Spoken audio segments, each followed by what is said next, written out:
Assalamu alaikum warahmatullahi wabarakatuh, ladies and gentlemen. Welcome to the 9 p.m. live English news edition. Here are the top stories.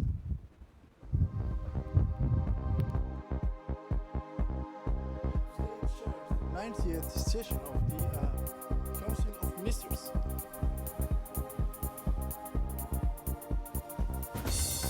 UN Security Council to convene over West Bank annexation.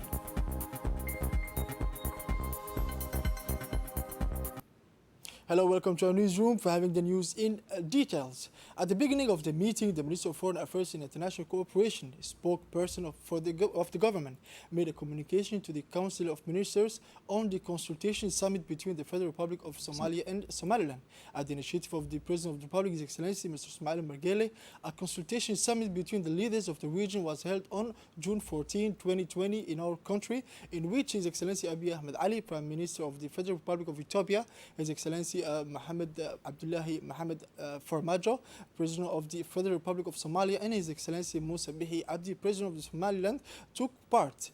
Through this summit, the President of the Republic wished to offer his good offices aimed at restoring a climate of trust and dialogue between the two brotherly leaders of Somalia and Somaliland. The ministry informed that the summit was held in the two stages, and in a conversation between heads of delegation and a plenary session attended by bilateral and multilateral partners. At the end of this consulting meeting, the two parties agreed to set up a technical committee composed of members of two delegations for the resumption of a dialogue and follow-up of outstanding issues. Our country was chosen as the meeting place for this technical committee.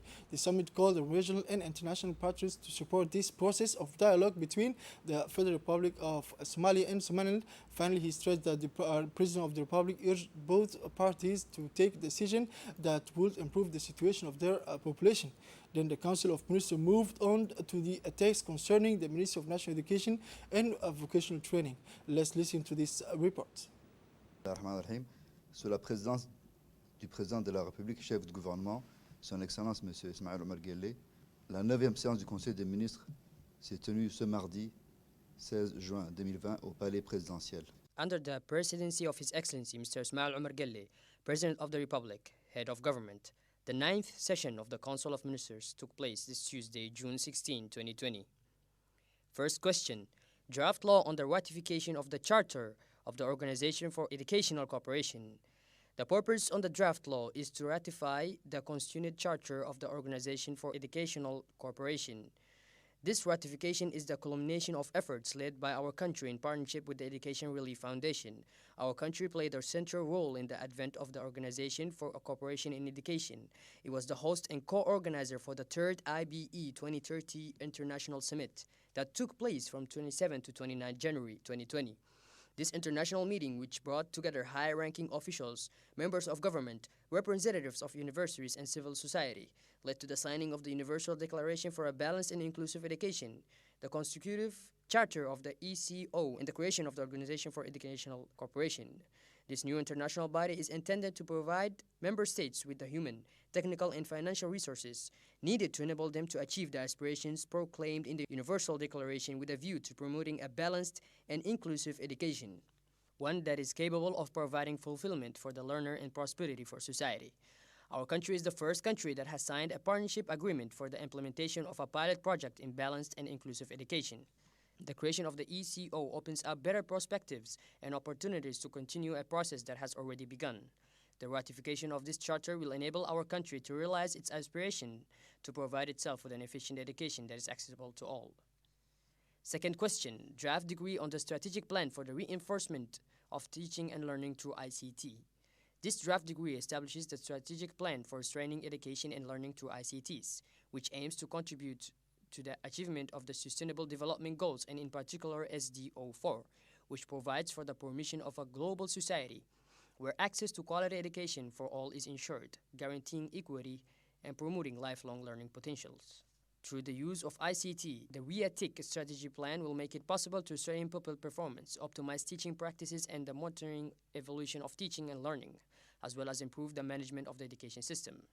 The aim of this scheme is to enable the qualitative and quantitative objectives of education to be strengthened through the principles of inclusive education.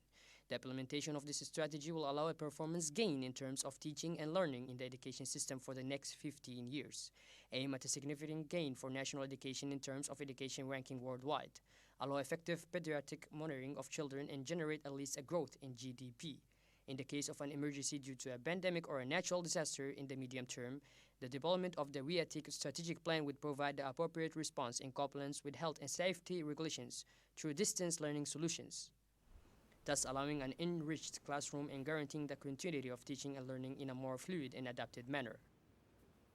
Among the most important drafts that were approved at the 90th session of the Council of Ministers was a draft law on political pluralism in election campaign and the amendment of certain provisions of the law relating to election. Let's listen to him. Projet des postes et des télécommunications. Projet de loi relative à la liberté de la communication. As for the Minister of Communication in charge of posts and telecommunications, third question, draft law on freedom of communication and information ethics, amending and supplementing law number 2/92/second legislature on freedom of communication. In the era of globalization and technological development, our country has no legal instrument to regulate and control the content disseminated on the audiovisual media and the internet. This project aims to complete the legal framework on freedom of communication and meets three major objectives. In particular, to ensure the dissemination of fair and honest information and the protection of public order, to guarantee respect for human dignity by prohibiting the dissemination of any image or statement that demeans, humiliates, or enslaves human beings, and to ensure the protection of young people and minors against contact promoting violence and programs having harmful effects on them. The bill will enable the public authorities and the National Communication Commission to guarantee freedom of communication by reconciling it with the economic, social, democratic, and technological transformations taking place in our country. Fourth question, draft organic law on political pluralism in electoral campaigns and amending certain provisions of organic law number 1/92 on elections. Political pluralism is a corollary principle of freedom of communication and democracy, ensuring the free expression of currents of thoughts and opinion in the audiovisual and print media and on the internet, governed by Organic Law number 1/992/second legislature relating to elections.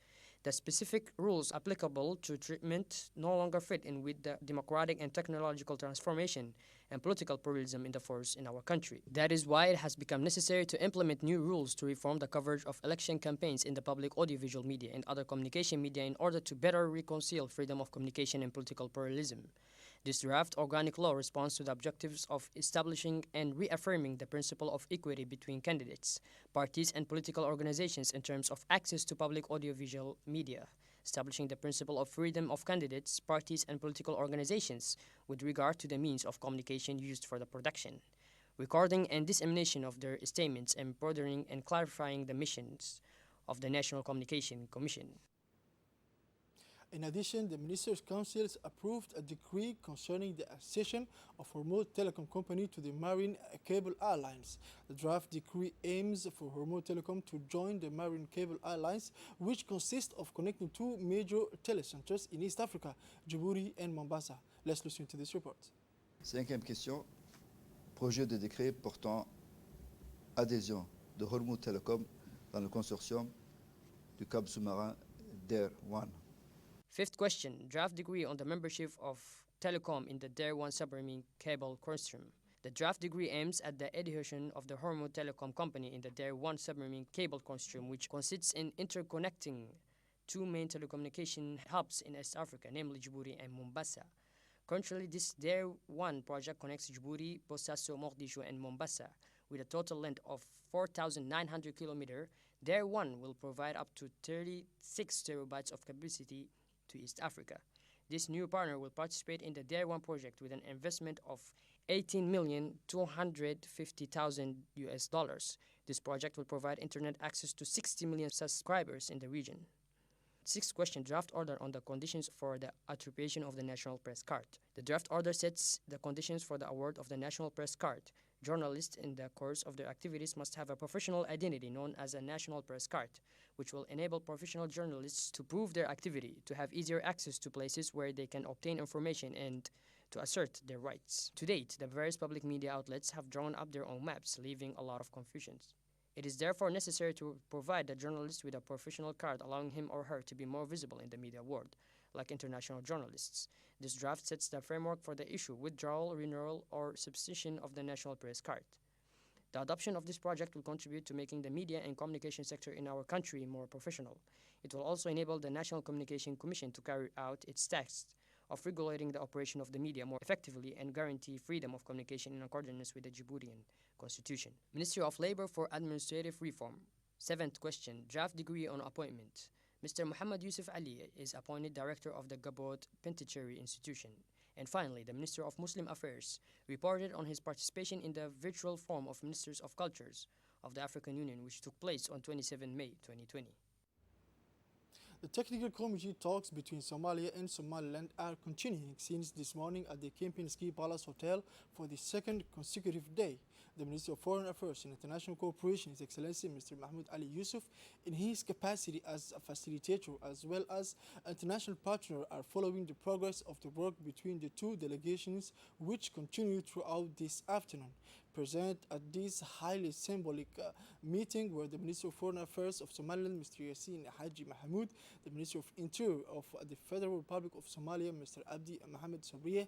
Officials stressed the importance of this meeting in view of the objective establishing a platform to strengthen cooperation, security, trade, and intelligence in the fight against terrorism. Now, the General Secretary of the Islamic Cooperation Organization, OIC, welcomed the initiative of President Ismail Margele, President of the Republic of Djibouti, to host a consultative summit devoted to the continuation of talks on the Somaliland issue, which brought together the President of the Federal Republic of Somalia, Mr. Mohamed Abdullahi Farmajo, and the President of Somaliland, Mr. Musa Bihi Abdi, on 14 and 15 June 2020.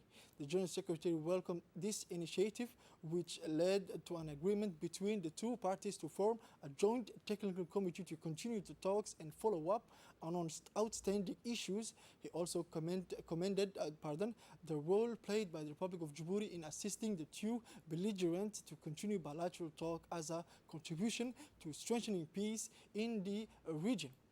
Now, another subject, the General Secretary of Health Minister, Dr. Salah Boneta Trouab, gave his daily press briefing. More details with Dina Moussa. Ce mardi 16 juin 2020, the Secretary General of the Ministry of Health, Dr. Saleh Boneta Trouab, gave a daily press briefing on Wednesday, 27 May 2020. The profile of the COVID-19 epidemic situation is as follows. 749 tests were performed, of which only 38 positive cases for COVID-19 was found, 141 cases cured, and 0 new deaths. The overall balance sheet is as follows. 42,914 tests were performed, of which 4,539 cases were found positive for COVID-19, and 3,324 cases cured, 43 deaths in total. Continue to call 1517 and remain vigilant. Protect yourself and others. The gift of solidarity to respond to the COVID-19 pandemic in our country is still following to the Ministry of Budget. Thus, today, the General Manager of the bank, International Investment Bank, IIB, has donated a check of 20 million franc Djibouti to Mr. Mohamed Hassan Moyali, advisor to the Minister of Budget. 10 million comes from the IIB Bank's own funds and another 10 million from the IIB Bank's customers. The councillor thanked the General Manager of the bank for the support that will be used in the fight against the pandemic of which will be COVID-19 in Djibouti. For his part, the General Manager of the bank, Rajatu Soye, said that this solidarity donation is intended to support the Djiboutian government in its fight against the pandemic. Now, the Minister of National Education and Vocational Training, Mustafa Mohamed Mahmoud, the Director General of the ALESCO, Mohamed Ould Ammar, and the CEO of Classera, Mohamed Al-Madani, led by a video conference the official launch of the implementation to the virtual education platform Classera in the Republic of Djibouti. A meeting was attended in person and virtual by several executives of MENFOP, including the Secretary General, the Executive Secretaries, the Inspector General, the General Manager, and the Director of Information Technology. On the ALESCO side, the Deputy Director, Professor Mohammed Jemni, responsible for the implementation of this project, and other officials and senior officials took part in the meeting. In a word of opening, MENFOP paid a long tribute to the dedication and self-sacrifice of all the actors who worked hard to enable the launch of this virtual learning platform that has already proven itself in many countries and won international awards, putting it at the forefront of innovative digital solution. In Djibouti, hundreds of thousands of students will be able to take advantage of this platform, which is the ideal tool for distance learning, both in coronavirus time and afterwards. These words were echoed by the Director General of ALESCO, who also praised the performance of the Classera platform, which will serve beyond the period of health crisis and containment. The head of the company that developed the digital platform, Classera, said he was happy to be able to collaborate with ALESCO and MENFOP and to be able and put his platform free of charge for the greater good of Djiboutian students, especially those preparing to take their baccalaureate exam in a very special condition. At the end of the meeting, the Minister of National Education requested and obtained ALESCO's support in the implementation of the strategic plan for the introduction of digital technology in education. Now in Dikil, the Dikil prefecture has organized an important meeting to prepare for the national holidays and on the preservation of stability and concord in the region of unity. The meeting chaired by the prefect Aden Darar Musa the participation of the heads of the regional council of the head of the armed forces in Dikil, Colonel Idris Omar Alaya, the commander of the brigade of Dikil, as well as the wise men of the region. Discussion revolved around the best approach to prepare the National Day activities. The other important subject to be addressed is the strengthening of the civic mindedness, especially among the young people of Dikil, who must turn towards sport development and fulfillment. Participants praised the President's leadership and vision for national and regional development, as well as the region's strength in many areas. Still in Dikil, we are staying in the area that has been entered as part of the vaccination campaign that the Ministry of Health intends to carry out in the interior. A delegation from the Ministry held a meeting in the entrance region to discuss this issue with the local authorities.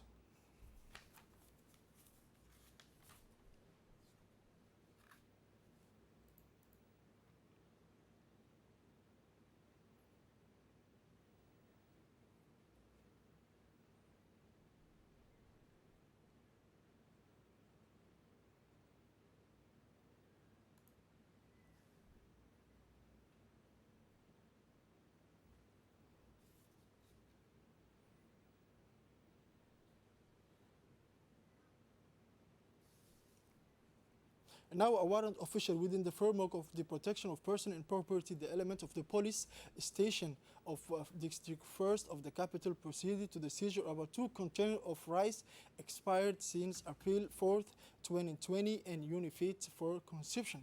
The respondent in this case changed the bags of rice with the expiry date and put the expired rice back into new bags with an expiry date of 2022.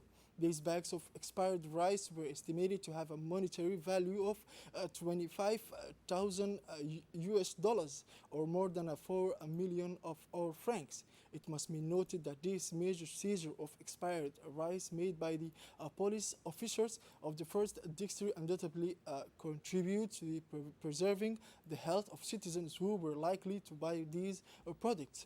According to warrant official Ibrahim Shamsan Ali, head of Department of the District 1st Police Station, the perpetrators were brought before the public prosecutor's office at the end of the morning to answer for their acts.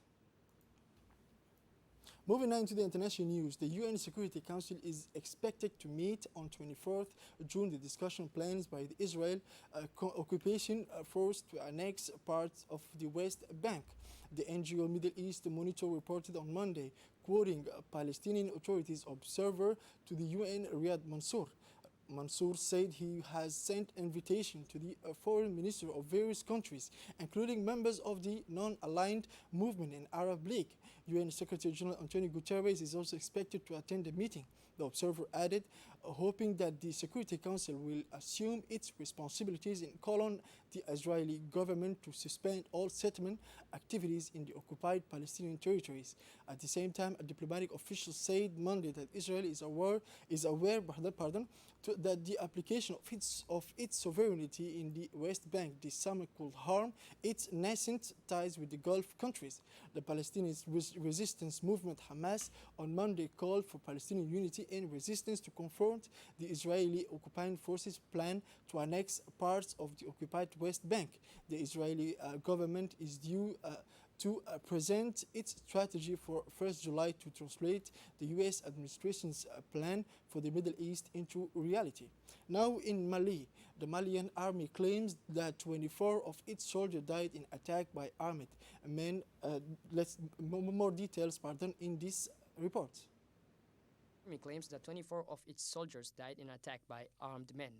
The attack targeted a convoy in the center of the country near the border with Mauritania, an area where terrorist groups are active. An army spokesman said 8 survivors were found after the attack on Saturday, about 100 kilometers from the border with Mauritania. A dozen vehicles were in the convoy that was targeted near the small town of Diabali in the Ségou region. No group has yet claimed responsibility for the attack. This is the biggest loss for the Malian army since last November, when more than 50 soldiers were killed in a raid. Ladies and gentlemen, this is it for this edition of 9 p.m. Thank you for watching us and have a wonderful night.